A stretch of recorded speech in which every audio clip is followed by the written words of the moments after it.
Adoor Prakash senior പൊളിറ്റീഷ്യനാണ്.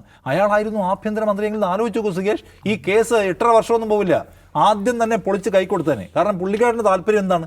പുള്ളിക്കാരൻ്റെ താല്പര്യം ദിലീപ് ശിക്ഷിക്കപ്പെടാൻ പാടില്ല, വി ആർ ക്ലോസ് ഫ്രണ്ട്സ്. അപ്പോൾ ദിലീപിനെതിരെ എന്ത് കുറ്റച്ചാർത്ത് വന്നാലും ഞാൻ കട്ടലെഴുതി കളയും. അതിനെ മൂടതാണ്. കേരളത്തിലെ ബഹുഭൂരിപക്ഷം മനുഷ്യർ ഈ കേസിൽ ഒരു പെൺകുട്ടിയെ ആക്രമിക്കപ്പെട്ട സംഭവത്തിൽ നീതി അട്ടിമറിക്കപ്പെട്ടു എന്ന് വിശ്വസിക്കുകയാണ്.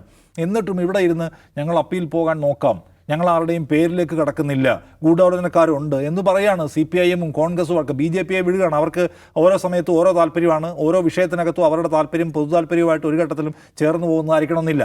പക്ഷേ ഈ രണ്ട് കക്ഷികളെ കുറിച്ച് കേരളത്തിന് പ്രതീക്ഷ. മട്ടാഞ്ചേരി മാഫിയക്കെതിരെയുള്ള മഹത്തായ വിജയമാണ്. മട്ടാഞ്ചേരി മാഫിയക്കെതിരായിട്ടുള്ള യുദ്ധവും ഹിന്ദു വേട്ടക്കെതിരായിട്ടുള്ള റെസിസ്റ്റൻസും. ഓക്കെ, അതാണ് ഞാൻ പറഞ്ഞത്. അവരുടെ താല്പര്യം അതാണ് അതിനകത്ത്. മറിച്ച് കേരളത്തിലെ CPIM-ഉം കോൺഗ്രസും കേരളത്തോട് ബാധ്യതയുള്ള രണ്ട് പാർട്ടികളാണ്. കേരളത്തിലെ ജനറൽ പബ്ലിക്കിന് പ്രതീക്ഷയുള്ള രണ്ട് പാർട്ടികളാണ്. ആ രണ്ട് പാർട്ടികളും ഇപ്പോൾ ഒഴിച്ച് എന്ത് കളിയാണ് കളിക്കുന്നത്?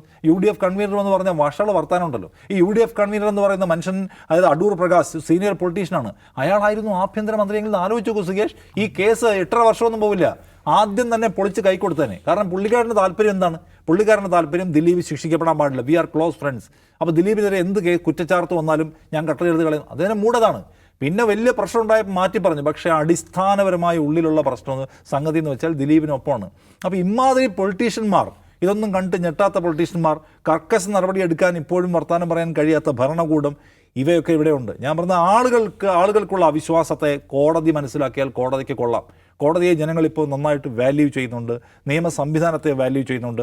ആ വാല്യൂ ചെയ്യൽ നിലനിർത്താൻ എല്ലാവർക്കും ബാധ്യതയുണ്ട്. ജനങ്ങളുടെ ഒരു പരമമായ ബാധ്യതയുണ്ട്. എല്ലാ കാലത്തും നീതിപീഠത്തെയും ന്യായാധിപന്മാരെയും മാനിച്ചും ആദരിച്ചും കോടതി വിധി അംഗീകരിച്ചും പോകാനുള്ള ഏകപക്ഷീയമായ ബാധ്യത ജനങ്ങൾക്ക് മാത്രമാണ്. അതിൽ കോടതികൾക്ക് പ്രത്യേകമായി ഒന്നും ചെയ്യാനില്ല എന്ന് കോടതിക്ക് തോന്നാൻ പാടില്ല.